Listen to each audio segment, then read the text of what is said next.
If a major catastrophic event were to happen today, studies show that 90% of the population would be wiped out completely within 3 months. That's a pretty intense statistic, but the facts I'm going to share with you today, they're going to show you how you could protect your family from becoming another one of those tragic statistics, and even help you to thrive and not just survive in the midst of that. Stay tuned to the end of the video because I'm going to share with you the reason why I'm not worried about that at all, and I have complete peace. You're going to want to know that reason. And so here's the reality. When I say collapse, I'm talking about a scenario where our modern society, our modern way of life is fundamentally threatened and begins to break down. And there are different reasons why that could happen. I bet you can even think of some of them as you're watching the news or looking around us in the world today. That could be everything from the reality of economic chaos. We could see government collapse, or there's multiple reasons why we might have a war, or we just went through a pandemic. We could see more of them. Any number of these disasters could potentially trigger that nightmare scenario that, of course, we all want never to happen. And so that we hope that it never happens, right? But that reality is that hope is not a strategy for survival. Hope is not a strategy for how to overcome this. And so you need to be prepared for the worst case scenario. You need to know what to do for your family. And so over the next few minutes, that's what I'm going to be sharing with you. What does it look like to thrive and not even just survive in those first 90 days after a total societal collapse and breakdown? So we're going to talk about that. But to begin to lean into that, we really need to talk about understanding the biggest threats we might be facing so we can talk about how to tackle them. So stay tuned. That's where we're going.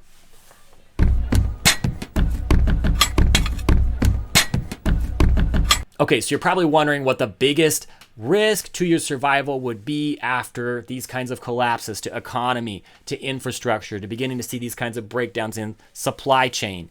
And the hard truth is that the number one threat you would be facing would be that of safe drinking water. And so there's a lot of reasons why we might be threatened, but water is life. And so if you just think about it, you'll be dead within days from dehydration, disease, without having access to clean drinking water. And so I don't want to paint too horrible of a picture here about what happens when we don't have clean drinking water. Again, I want to tell you the reason why I actually feel confident in the midst of this at the end of this video. But the reality is there is illness born of parasite, bacteria, sewage contamination, chemicals. There's all kinds of reasons why not messing around with having clean drinking water is pretty key. And that could be a living nightmare, not just for you, but again, if you think about what the implications are for this, for your body, as your body begins to shut down, or that of your family, that's not okay. So we're going to talk about how I can set you up with some understanding of how can you arm yourself for having potable water in the midst of that kind of catastrophic scenario. And so let's look at this first area we need to talk about and being prepared for those 90 days, and that is water security. And in a post-collapse situation with no running water, no utilities, your first priority has to be accessing a source of clean drinking water. And so there's a lot of different methods that we could talk about. We're not going to dig into all those in this video, but you have to be thinking about them. And so everything from water tablets, so that's what you see on your screen there, some different options for water tablets. We can move towards the idea of boiling water, right? And so boiling water over a flame, that's going to purify that water from the contaminations, or setting up some sort of potable water source from a well drilled on your property, right? And so each approach, it's going to have its pros, it's going to have its cons in several different dynamics, right? In terms of labor, resources, and even ongoing maintenance that's required of that. So we could talk about the water tablets, right? Those are going to have a shelf life. That's the downside of them. So they're going to be really helpful in that grid down or that 90-day situation, but they have a shelf life. They're going to go bad. Then there's the idea of the boiling of water. That can work really well. That can be effective, but it does depend on the con would be you've got to have a supply of fuel that's steady in order to be able to continue to keep that water fresh. And then we can talk about a distillation rig that's a more renewable, but that costs a lot to build and maintain. And then there's the idea of the well, where you could dig a well on your property, have access to that water over time. And that could be maybe a better option, but that requires a lot of labor and understanding of geology on the front end, right? But the reality is, no matter what method you choose, what I can't stress enough is that access to safe drinking water is life, and it should be your top priority in any sort of collapse situation where you need to figure out what to prioritize during those 90 days. And so with that said, water alone, it won't keep you alive for long, right? And so what good is water if you can't protect it? And that's where we need to go into the second section, which is self-defense.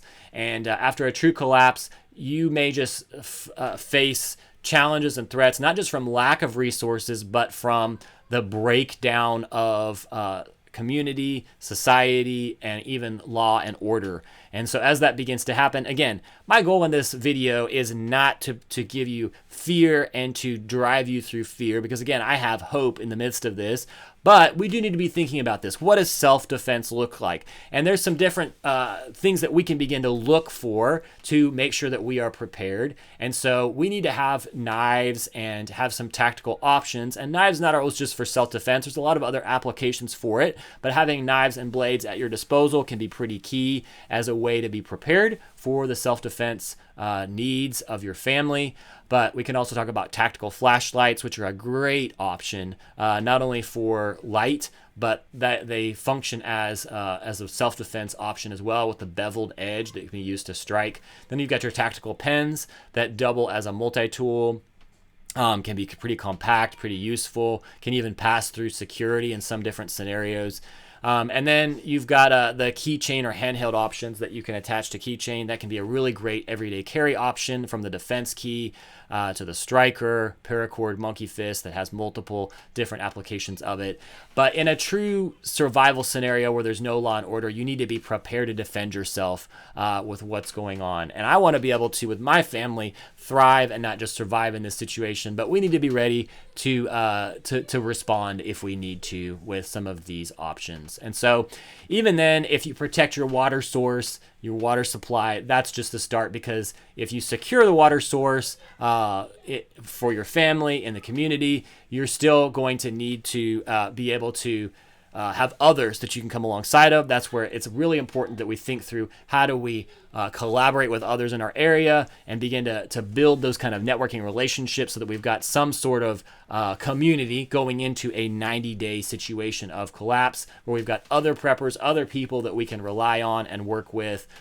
So for me, that's going to be through my church, through connections that I've got, but you need to have some way that you've got some sort of connections like that going into it to help with the self-defense side of it. So let's face it, though, food shortages and potential famine, they're going to be inevitable with any kind of societal collapse or anything that's on any sort of scale. With grocery stores looted, depleted within days, the challenge won't just be defense and water. You're going to pretty quickly need to be thinking about food and how do you survive in the midst of that. That leads us to our next section, which is food security. So can you fathom what that would be like for your family to not have access to food? And again, not trying to paint this as a horror, no hopeless situation, but we do need to be proactively thinking about what does that look like to be prepared. And to do that, we need to begin to think long term. We've got to think about, how do we make sure that we've got some supplies in place, our priorities in place for that 90 days. And that can be everything from making sure that you've got your pantry filled, of course, to thinking through some options that are going to be more sustainable. Beans and rice that have a long shelf life are pretty key for that. You need to begin to think about how to build that garden. And so if you're in a situation, in a context where you can build a full-on garden in a yard, that's great. If you're in an urban context, that can even be something on a balcony or a small scale inside. But you need to think about how you can do that. You may be thinking about how you can do some aquaponics or breeding fish. Some people think about, how can we also have some renewable sources of eggs and meat by having livestock like chickens. That can be super helpful. You'll need to master techniques like food dehydration, canning, salting, other preservation methods to safely stockpile provisions for extended periods without refrigeration. And so because running out of food, that's going to set off a spiral for you. that will be really hard to recover out of. Having a secure long-term stash of food is pretty critical for making it through, thriving even in the midst of that 90 days collapse. So let's talk bottom line, and this is where I want to share with you now the reason why I am not worried about this at all. And so if you're going to not only survive but thrive in the midst of a collapse like this, you cannot be only focused on your bodily survival. That reduces us down to just getting by. We've got to be able to think beyond that to a more existential reason for me. That is what it means to be a follower of Jesus. So I'm a Christian, my family are Christian, and what drives us and what we will be able to be in the midst of this situation is a light in its darkness, not driven by fear, but driven by a message of hope. And so what has changed our lives is meeting Jesus, following Jesus, and now we have hope and peace that yes, we may end up in a situation where the world around us is in chaos, but he actually promises us that we will have that, but to take heart that he's overcome that and to give us peace and joy in the midst of that. You need that. So you need to be able to not only survive and think through preps out there, but preparing body, soul, spirit to be able to go through a situation like this, right? And so this is our bottom line today, that you need to be able to think, how do you get all these steps in place to create ongoing food production, to think through self-defense, to make sure that your water is in place, to make sure that your stockpiles are in place, to be able to avoid famine and starvation.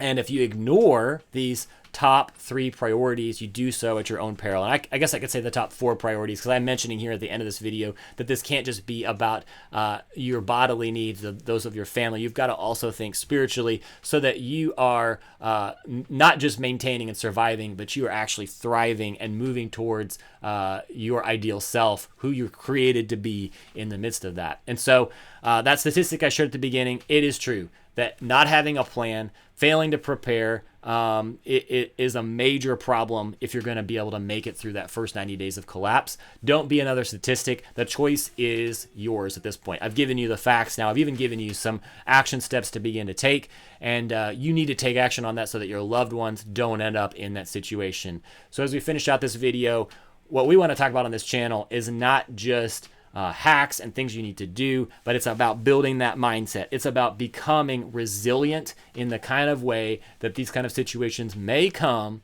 but you're not going to just survive. You're not going to just make it. You're going to be one of those people that actually thrives and does really well as a light in the midst of that. So leave us a comment below. What are your thoughts on that first 90 days? What are some things you're doing to prepare? Leave a like on this video and even subscribe to the channel. This will help to make sure this kind of content gets in your feed and keeps you in that mindset of thriving and being prepared. And until next time, keep at it. We will see you.